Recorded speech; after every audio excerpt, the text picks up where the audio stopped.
नमस्कार दोस्तों, मैं विवेक एक बार फिर से अपने YouTube channel stock trading technique पर आपका हार्दिक स्वागत करता हूं। दोस्तों, पिछला सेशन हमने कह सकते हैं कि मिक्स टू नेगेटिव या एक रेंज बाउंड छोटी सी रेंज के अंदर हमने ट्रेड किया। तकरीबन 100 पॉइंट्स की एक रेंज रही ऊपर नीचे की, उसके अंदर हमने ट्रेडिंग करी। और नेक्स्ट वीक यानी 12 अप्रैल में क्या पॉसिबिलिटीज दिख सकती हैं निफ्टी इंडेक्स के इन 10 स्टॉक्स के अंदर, जिसके ऊपर मैं अपना ओपिनियन रोज आपके साथ शेयर करता हूं। एक बार चलिए ऑन स्क्रीन चेक करते हैं। जैसा कि आप स्क्रीन के ऊपर चार्ट को देख रहे हैं, ये चार्ट है हिंदुस्तान पेट्रोलियम का, ऑयल सेक्टर का स्टॉक है। और लास्ट सेशन में इसमें एक गिरावट देखी गई है, जबकि उससे पहले के अगर 5-6 सेशंस देखें तो हमने एक अच्छी बढ़त दिखाई थी नीचे के लेवल से। और आपको पता था कि 230 की पुट के साथ हमारा फ्यूचर्स लॉन्ग था और इंट्राडे में हमने 240 तक के, अगर मैं थर्सडे तक की सेशन की बात करूं तो हाइज लगाए थे। उसके बाद अगले दिन हम फ्लैट खुले फ्राइडे को, और वहां से खुलते ही एक बड़ा शार्प डिक्लाइन दिखा और फिर से हम 235 तक की टेरिटरी के आसपास आ गए। और 235 ही 50 डेज मूविंग एवरेज भी है। अगर इसके नीचे फिर से गए तो एक थोड़ी सी चिंता की बात हो सकती है, लेकिन अभी तक हमने 235 को होल्ड किया हुआ है। हम तो अपने ट्रेड में अच्छे प्रॉफिट में अभी भी बैठे हुए हैं, लेकिन जिनको भी नया ट्रेड लेना है वो पहले कम से कम 232 ब्रेक करने का वेट करें। अगर गिरावट आती है तो ही शॉर्ट बनेगा, बाकी मैं शॉर्ट करने की इसमें राय नहीं दूंगा। मेरे हिसाब से 237 के आसपास प्राइस दिखे तो वहां पर लॉन्ग करना बनता है। उस केस में 235 के आसपास की पुट लेके आप फ्यूचर्स को लॉन्ग कर सकते हैं। अब बात करते हैं आईटीसी की। देखिए, आईटीसी ने एक रेंज बाउंड ट्रेड कर रहा है पिछले 4 से 5 दिन में, और 210 के आसपास मैंने आपको कई बार बोला है कि यहां से लॉन्ग बनती है, क्योंकि आप देखिए जो 50 डेज मूविंग एवरेज है वो प्राइस बनता है 212 का। उसको नीचे गिरता जरूर है उससे, लेकिन उसके ऊपर ही क्लोजिंग आ रही है। और 215 के ऊपर क्लोजिंग आने पर 222 बहुत तेजी से देखेंगे।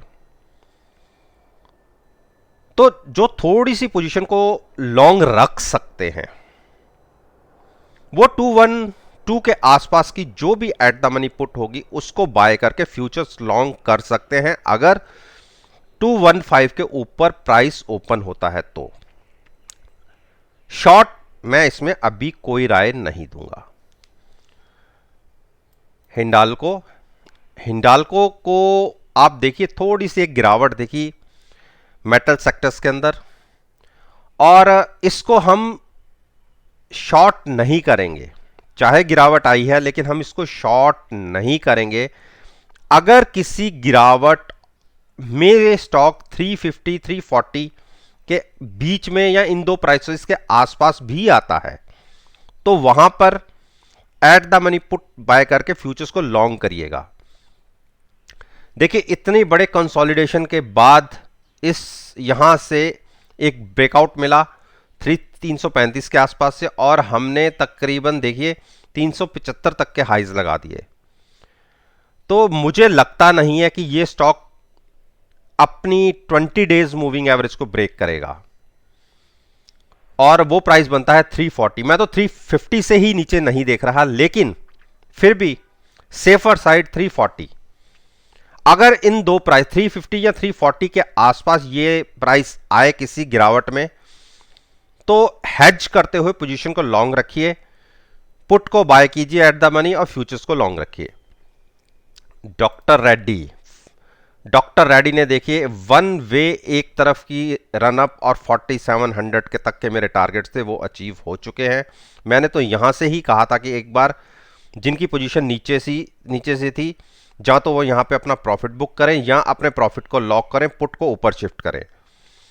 और देखिए जिन्होंने पोजीशन काट दी, ठीक है, उनके प्रॉफिट में थोड़ा नुकसान हो रहा है, लेकिन जिन्होंने यहां से भी मैंने 4550 की पुट के साथ लॉन्ग करवाया था, वो भी आज अच्छे प्रॉफिट में बैठे हुए हैं।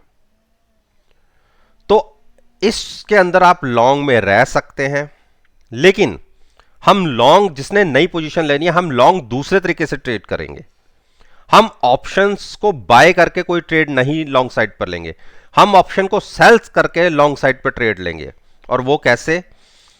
4760 के आसपास की क्लोजिंग आई है, हम अपने आप को और 160 पॉइंट सेव करेंगे और 4600 की पुट सेल करके चलेंगे। और आप सभी को पता होगा कि अगर हम किसी स्टॉक की पुट को सेल करते हैं तो हमारा होराइजन मार्केट में उस स्टॉक के प्रति तेजी का है, यानी हम उस स्टॉक में तेजी देख रहे हैं, तभी हम पुट शॉर्ट कर रहे हैं। तो डॉक्टर रेड्डीज के अंदर भी हम तेजी देख रहे हैं, लेकिन तेजी को हम अपने आप को 160 पॉइंट्स को और सेव करते हुए नीचे की पुट सेल करके चलेंगे। तो मेरे को लगता है कि एक बार और ये 4800 4850 के आसपास ये स्टॉक जा सकता है। उस केस में आपको नीचे से पुट का वैल्यू कम हो जाएगी, तो आप प्रॉफिट लेके एग्जिट कर सकते हैं। और किसी कारणवश गिरावट आई भी, किसी कारण से गिरावट आई भी, तो एक तो आपको 160 पॉइंट नीचे के प्राइसेस के बाद इन द मनी होगी, और उसमें भी जो प्रीमियम मिला है वो भी आपको प्रोटेक्ट करेगा। तो हम ये मान के चल सकते हैं कि 4540 के आसपास तक हम सेफ होंगे। जब वहां तक प्राइस आएगा तो उसके बाद फिर सोचेंगे कि हमें क्या करना है। इसी तरीके से सिप्ला ने देखिए क्या बड़ी मूव दिखाई है, और रिसेंटली जो हाइज थे 883 के, उसको भी ब्रेक कर दिया, और हम ये कह सकते हैं कि ऑल टाइम हाई के आसपास हम फिर से आ गए। बड़ा ब्रेकआउट था, बड़ी शॉर्ट कवरिंग आई, और आप देखिए एक ही दिन में 5.5% के आसपास ये स्टॉक चला गया। और मैंने फ्रेश बाइंग तो इसमें से अवॉइड करने के लिए बोला था, और इसमें भी हमने नीचे की तरफ ही ट्रेड करने के लिए बोला था, पुट सेल करने के लिए। ठीक है, मानते हैं कि प्रॉफिट थोड़ा कम हुआ, लेकिन ऑप्शंस में भी पैसे बने। अब यहां से क्या बनता है? देखिए, मैं रिकमेंड नहीं करूंगा कि इतने हाइज के लेवल पे आप कोई चीज बाय करें और वहां जाके ट्रैप हो जाए। 75 की RSI है। मेरा मानना है कि जब 75, 76, 77 के आसपास आ जाए RSI, तो वहां एक करेक्शन की उम्मीद बनती है। उसी उम्मीद के साथ हम ट्रेड करेंगे शॉर्ट साइड पर। मैं against trend, against stock trade लेने की बात कर रहा हूं। उसका मेन रीजन ये है कि 75 के आसपास की RSI है, तो यहां पर 890 के आसपास की क्लोजिंग है। यहां पर at the money call buy करके मैं फ्यूचर सेल करने की स्ट्रेटजी क्रिएट करना चाहूंगा। मुझे लगता है कि 30 से 40 पॉइंट की एक गिरावट बन सकती है। यह रैली केवल और केवल शॉर्ट कवरिंग की वजह से आई है, और जब सारे शॉर्ट्स एग्जिट हो जाते हैं तो करेक्शन की उम्मीद भी बन जाती है।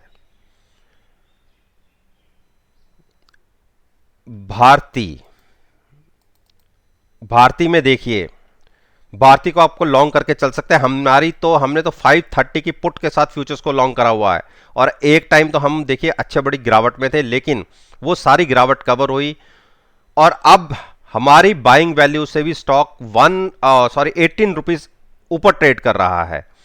और ये तेजी बनी रह सकती है, क्योंकि दो लगातार क्लोजिंग 50 डेज मूविंग एवरेज के ऊपर आई है, और इतनी बड़ी जो शॉर्ट्स बने थे, मेरा मानना है कि 50% कवर होंगे, और ये 575 की टेरिटरी को टच कर सकता है। तो बिल्कुल लॉन्ग में रहिए। जो प्रॉफिट में बैठे हुए हैं उनको कहूंगा कि एक बार अपने प्रॉफिट को लॉक करें। 550 के आसपास प्राइस आता है तो वहां पुट नीचे वाली कवर करके ऊपर वाली खरीदे, और ये सारा जो प्रॉफिट है इसको लॉक करें, और यहां से हम अपने पोजीशन को और आगे कंटिन्यू रखेंगे 575 के टारगेट के लिए।